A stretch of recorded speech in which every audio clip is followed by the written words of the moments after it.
FGC, the fighting game community, something very near and dear to my heart, has had something very interesting happen. The fighting game community has gotten a code of conduct. The fighting game community. Oh boy. So now here's the thing. The FGC, the fighting game community, what have you, I think they do need a code of conduct. Just the set of rules that tournament organizers, players, sponsors can, something that they can abide by or come to a conclusion with and come to a comprehensive discussion with, so that they can sit down and try to have some form of universal guidelines on the sort of behavior that we all want to experience in this community.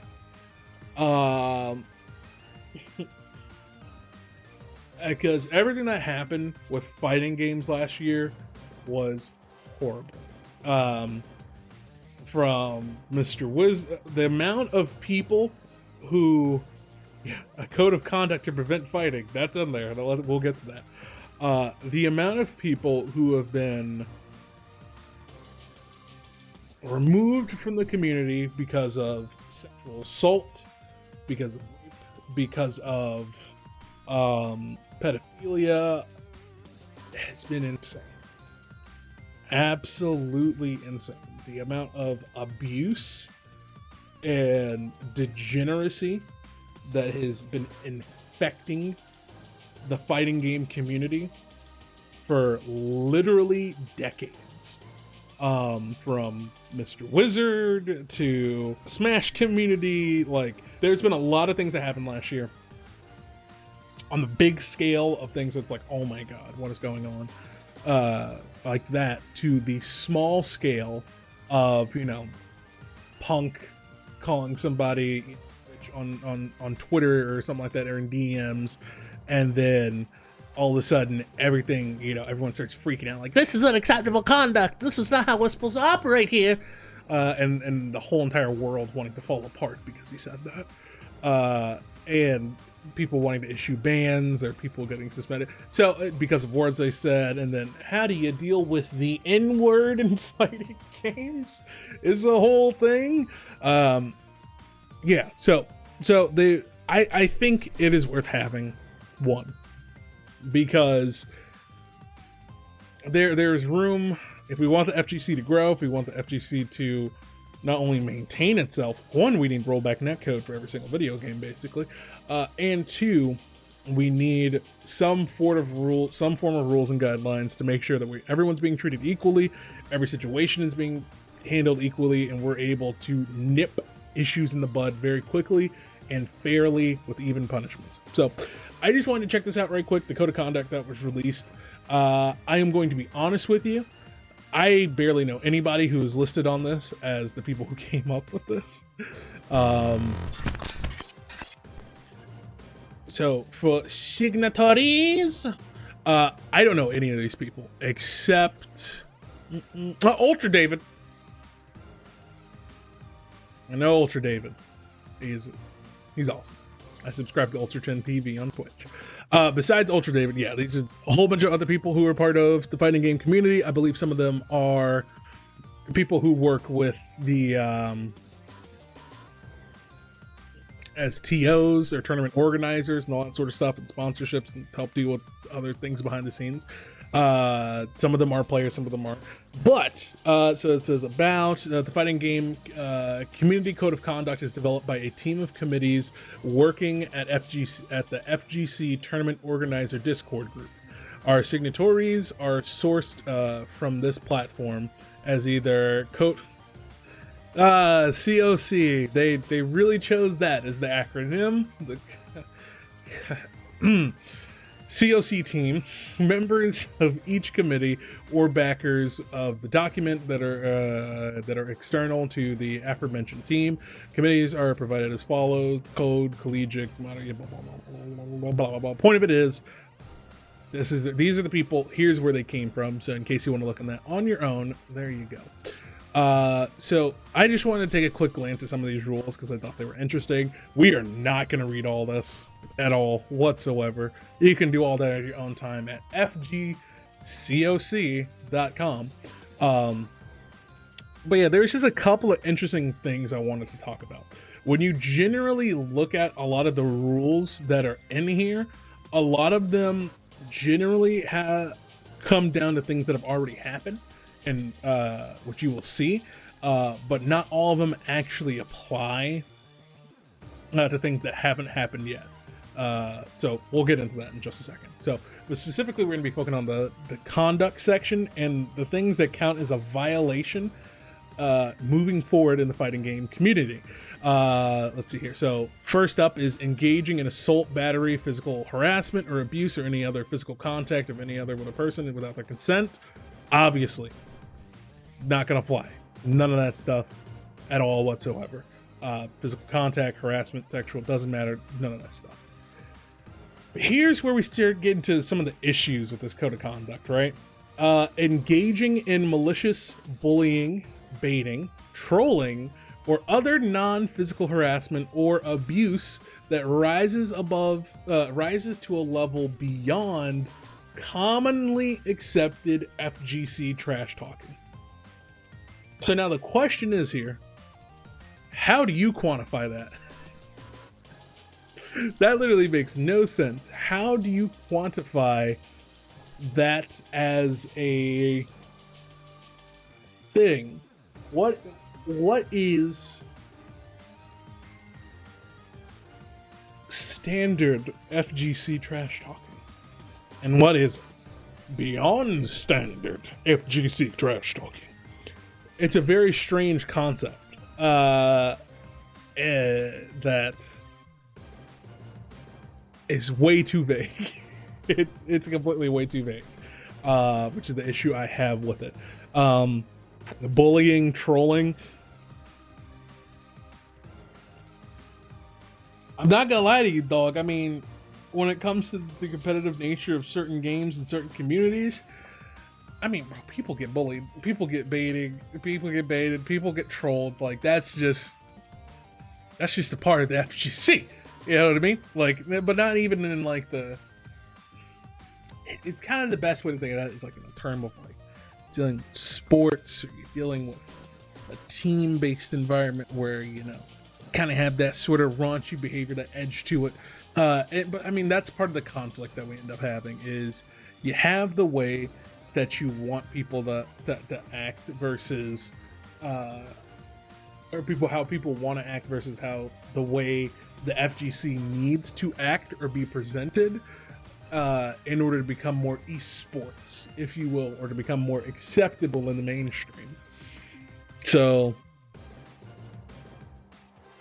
yeah, it's vague, and I can tell this is going to be an issue moving forward, that once they start coming to decisions on, once they have hearings about certain cases, that this is going to be a topic of discussion that is going to be very big and is probably going to have to be rewritten in the future, in my personal opinion.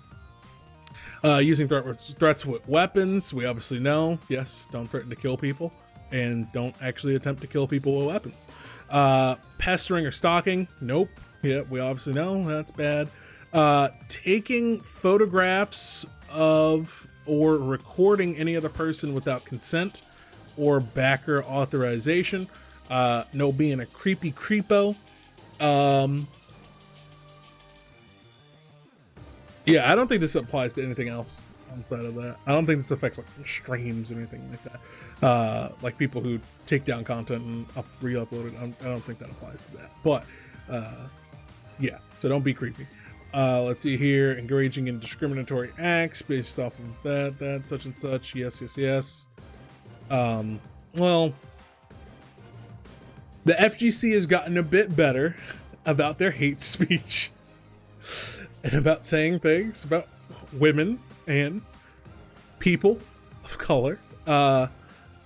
Kinda, yeah. Some people still got a little Chris G in them. Yeah, it's going to be interesting to see how a lot of people end up adjusting to that. And, oh look, a spam account that I have to delete. So, what the ban him? Okay, cool. Sorry, I had to delete a spam account yet. Okay, it's gonna be interesting.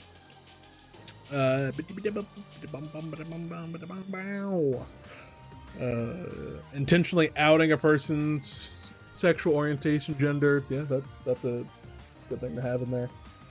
Intentionally causing distress. Yep, or abusing power over another person. Yeah. Disclosing confidential information, doxing. We all know this. We know this. DDoSing, scamming. Yeah, a lot of this stuff is kind of basic things, but here's something that's interesting. Tampering with a tournament. Fixing any match or bracket, colluding, entering multiple times in a single tournament, substituting or being substituted for another player mid-tournament or without good faith permission from the organizer, using disallowed game code exploits or any other unsportsmanlike conduct or conduct that violates commonly accepted FGC tournament etiquette. This is a very jam-packed rule that kind of needs to be two separate rules, because one, you have the thing of fixing or cheating during a tournament. We've had plenty of issues last year. We had an issue literally last week in the FGC with people changing their usernames and all that sort of stuff, and being able to enter in online tournaments multiple times and winning. I think that happened at Combo Breaker last year too. So there's a lot of issues with fighting games with cheating, and making sure that that's not going to be an issue. But I think this part about unsportsmanlike conduct and conduct that violates commonly accepted FGC tournament etiquette is another one of those vague things that they're going to have to explain in the future, because it makes absolutely means actually that jack diddly squat to me, and how that's supposed to actually go. Let's see here. Stealing, misappropriating funds. Yep. Rule 3.1.15. Now this rule, I saw this is the first thing I saw, made me laugh. Creating a nuisance or hazard by neglecting personal hygiene, refusing to take appropriate hygienic or medical precautions, or engaging in or encouraging others to commit any hygienically or medically unsafe behavior. They literally have it written in the rules that you need to wash your booty. They said, you gamers smell so bad and you need to wash your booty cheeks. And if you get your little band together of smelly booty bandits, and you all get together, start telling each other, we're going to be the smelly booty bandits and we're going to stink up the whole tournament, you're getting DQ'd. You're getting disqualified. That is hilarious. They were really coming after the Smash community with this post. I gotta tell you, that is funny. You too nasty. Go wash your booty cheeks, or you're violating the rules. You're nasty. That's so funny. Let's see here. Advocating any parental validation. So here's something that's going to be interesting moving forward.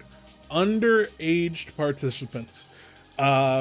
This is something I've been kind of waiting for people to have some sort of discussion about, with all the things that have happened with the mistreatment of minors and the predatory nature of some adults in the community and how they've treated them and preyed upon them. There needed to be some form of an overhaul or some form of a universal, well, I guess, code of conduct on what needs to be the procedures of dealing with players who are under the age of 18 and making sure that they are protected at these events. So we have here, any participant under the age of 16 must be accompanied by an adult guardian when attending an in-person community space. Standards of behavior will be higher with or around anyone under the age of 18, meaning behavior that may not otherwise amount to violations may be treated as violations if the target is under 18. Anyone under local anyone under the local age of majority will be deemed unable to consent, including to sexual activity. And unfortunately, we have to put that in there in the code of conduct because of the conduct of some degenerates who need to be buried under the prison. So I think this is fine. There were some misconceptions about saying that a parent needed to always be with them. No, it's just if you're going to be there and you're at this event and you're underage, you need to be monitored and you need to be with someone who is your adult counterpart. I understand that that's going to may possibly make it harder for some people to compete. I remember back when I had a couple of friends who were in the Smash community and we were all under 18, we were in high school and they were competing, going to tournaments. You know, they were 16, 17, driving in their car, going to Boone and all that stuff and participating in tournaments. But at the end of the day, yeah, things just have to change. They just have to change in order to keep people safe. Yeah. When it comes to adjudication, you believe in miracles. I think that's about everything. And I think also in here they're basically saying that that if any ruling needs to be made about a certain violation, that the committee will come together to formulate that decision. But yeah, I think a lot of people gave this code of conduct some unnecessary flack just because of the idea of, you know, no one likes to be told. No one likes being told what to do, especially in a community that is known for not being told what to do and acting the way that they want to act. So I understand why they wanted to lash out in that regard and why a lot of people are upset and thought this was stupid. But I genuinely think this is important. I think this is a proper step forward into ensuring to the community, to sponsors, to tournament organizers, that we won't allow the same things that have been happening inside of these communities to continue to happen ever again. And also we want fair treatment between players who end up getting engrossed in certain, you know, controversies, whether it's about things they say, insults they say, and making sure everyone's being treated fairly in the application of it. Because, I mean, we've seen when it comes to, you know, last year we saw a lot of people say some off-the-wall stuff.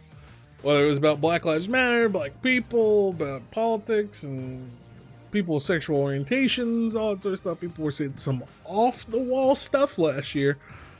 And they received consequences for it, but whether or not those consequences were even as compared to people who did similar or the same things, that's where the issue lied, and it wasn't always congruent. So I think this was important. I think this is an important little document to put out and can be adjusted in the future, which I know it will have to, because certain things I just think are way too ambiguous and they're going to receive a lot of backlash once an incident does happen with some of these things that basically kind of fall under the kind of freedom of speech category of dealing with the FGC. So it is what it is. It is what it is. It is what it is. So yeah, chat. It's gonna be interesting, to say the least, to see where this all ends up going.